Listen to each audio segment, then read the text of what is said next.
question that who created God, this will lead to infinite regress. What does this mean? It's called tasalsul in Arabic.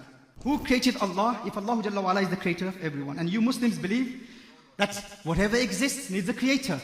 Therefore, Allah exists. Yes, Allah exists. So who created Allah Jalla wa Ala? Remember, this is incorrect. Why? Because we don't say that everything that exists needs a creator. Everything that came into existence from non-existence needs a creator. Remember this. If you understand this, try memorizing this deductive argument. A very simple syllogism. كُلُّ مَا لَهُ بِدَايَةٍ فِي الْوُجُودِ لَهُ السَّبَبِ. Everything that has beginning in its existence needs a cause. That's the major premise. The minor premise is وَالْكَوْنُ لَهُ بِدَايَةٍ فِي الْوُجُودِ, that the universe has a beginning in its existence. Therefore, the result of that is that the universe has a cause. I don't have the time to go through the details of this. In light of the second law of thermodynamics and expansion of the universe and the Big Bang cosmology, today most of the atheists believe that the universe has a beginning.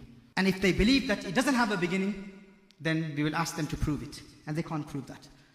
So the majority of the modern day or the new atheism movement, they believe that the universe has a beginning. It came into existence from non-existence.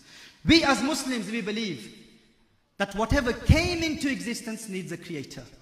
But Allah did not come into existence from non-existence.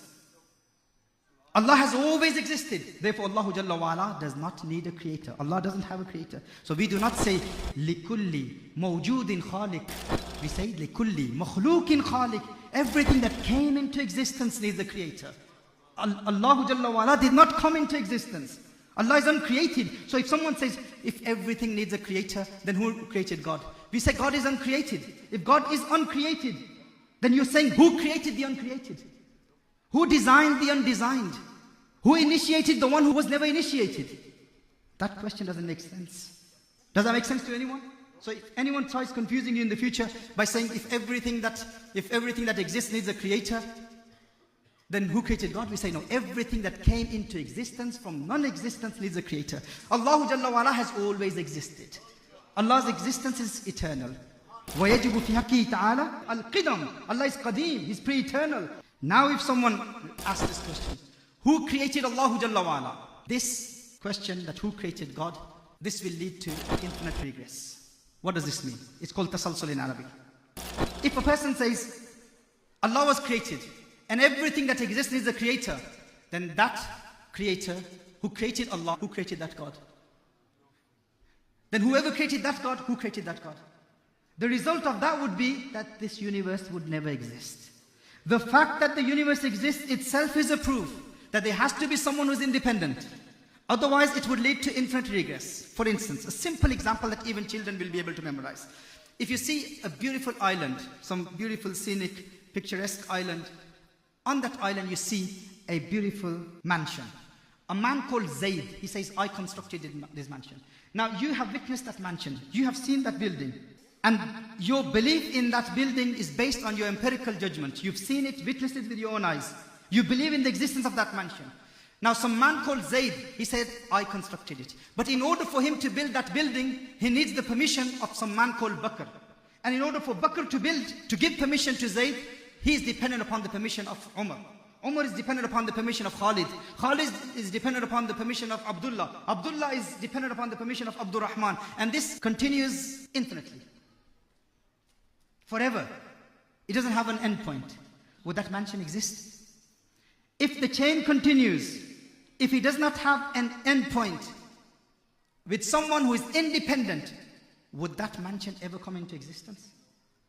You have to have someone above, some higher being who is independent, who does not need the permission of someone above him in order for that mansion to exist. How? The one who is the last person in the chain has to be independent. He gave permission to the one below him. He gave permission to the one below him. He gave permission to the one below him. And then that permission was granted to Bakr. Then Bakr granted that permission to Zayd. And then Zayd constructed that mansion. Does that make sense? If this chain continues infinitely, then the mansion wouldn't have existed. The fact that the mansion exists itself is a proof that the chain has to end somewhere. Do you believe in the existence of the mansion? Yes, I saw it with my own eyes. So now you have to believe that there has to be someone who is independent, does not need the permission of someone above him. Does that make sense to you? All of you, do you understand this? In the same way, does this universe exist? The fact that the universe exists itself is a proof that there is someone there who is independent. Someone there who doesn't need the permission of anyone above him. Someone who is independent, all-knowing, all-powerful, extremely intelligent. Otherwise, the universe wouldn't have existed. So the fact that the universe exists is a proof that that someone who has created the universe is independent. If that creator was dependent upon someone above him, then the universe wouldn't have existed. And if all of them need the permission of someone above them, then that leads to infinite regress, which is a logical fallacy. Logically, aqlan, it's fallacious. It doesn't make sense. No man of aql would ever accept that. So if anyone raises that question to you in the future, if someone says this, that if Allah created everything, then who created God? Who created Allah Jalla wa'ala? Remember, Allah is not someone that we can comprehend. Allah is beyond our comprehension. We cannot understand the reality of Allah Jalla wa'ala. But as far as these arguments are concerned, we can refute any atheist. If they try confusing you, you say to them, who converted Richard Dawkins to theism? Say that to the atheist. Who converted Richard Dawkins to theism? Who made him a theist? Or who converted Sam Harris to theism? Or who converted Christopher Hitchens to theism? If he says, oh, let me think about it. I don't know. Let me find out. Is that really true? Is that true? So you will confuse him, won't you? He will go back to his people and he will ask them. They will say, oh, Richard Dawkins, he hasn't converted. He believes that Allah doesn't exist. He hasn't embraced Islam. He hasn't embraced Christianity or Judaism. He doesn't believe in the existence of a creator. You are a liar or Muslim who's saying that who converted Richard Dawkins. You're probably talking about some other Richard guy. But my Richard Dawkins, my master, he cannot accept Islam. He doesn't believe in the existence of Allah. So we will say, the way my question is wrong to the atheist, yes? Who converted Richard Dawkins? In the same way, for you to ask me the question, who created Allah? The way you say Richard Dawkins, my master Richard Dawkins is unconverted. Our answer to that atheist will be, my Allah is uncreated. The way you say that I'm probably talking about some other Richard guy, in the same way, I will say to him, you are probably talking about some other God that they believe that God can come into existence from non-existence. My God, the Allah that I believe in, is eternal, is uncreated. The question itself is logically fallacious. It does not make sense for people to say that who created God. Anytime people ask you this question, you'll say that leads to infinite regress. Allah Jalla wa'ala is independent. Allah Jalla wa'ala is not contingent. Allah Jalla wa'ala has always existed. And our aql, our intellect cannot comprehend the reality of Allah Jalla wa'ala. Human mind, we have to accept our limitations. And Rasulullah sallallahu alayhi wasallam is the one who saw Allah Jalla wa'ala. We believe in the existence of Allah through Rasulullah sallallahu alayhi wasallam. Through rational proofs, we believe in the existence of Allah Jalla wa'ala. But the complete tawheed, the reality of tawheed can only be understood by believing in Rasulullah sallallahu alayhi wasallam. So through the mediation of Rasulullah sallallahu alayhi wasallam, we believe in Allah Jalla wa'ala's sifat, Allah Jalla wa'ala's attributes. A true Sufi will never become murtad. Why? Because he has that experiential knowledge of Allah Jalla wa'ala in dunya.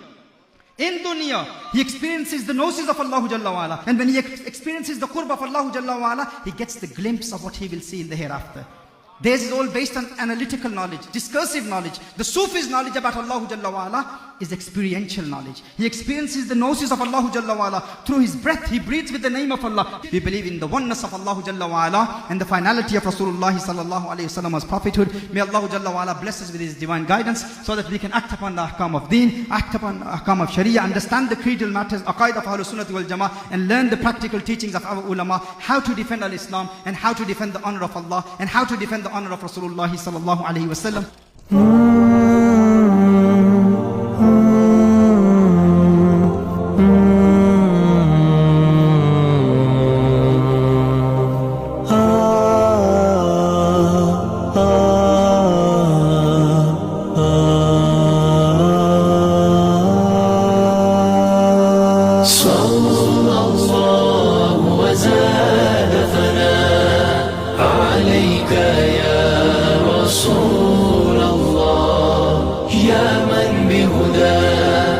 أسرار حياة اشفع لنا يا حبيبا لله صلى الله وزاد ثناء عليك يا رسول الله يا من بهدى أسرار حياة اشفع لنا يا حبيبا لله. في زمن الجور حلم مبرور يتراءى طيفه من حولي ويدور، يبعث أملا يدنو وجلا، فالليل طغى وتلاشى النور. في زمن الجور حلم مبرور يتراءى طيفه من حولي ويدور، يبعث أملا يدنو وجلا، فالليل طغى وتلاشى النور.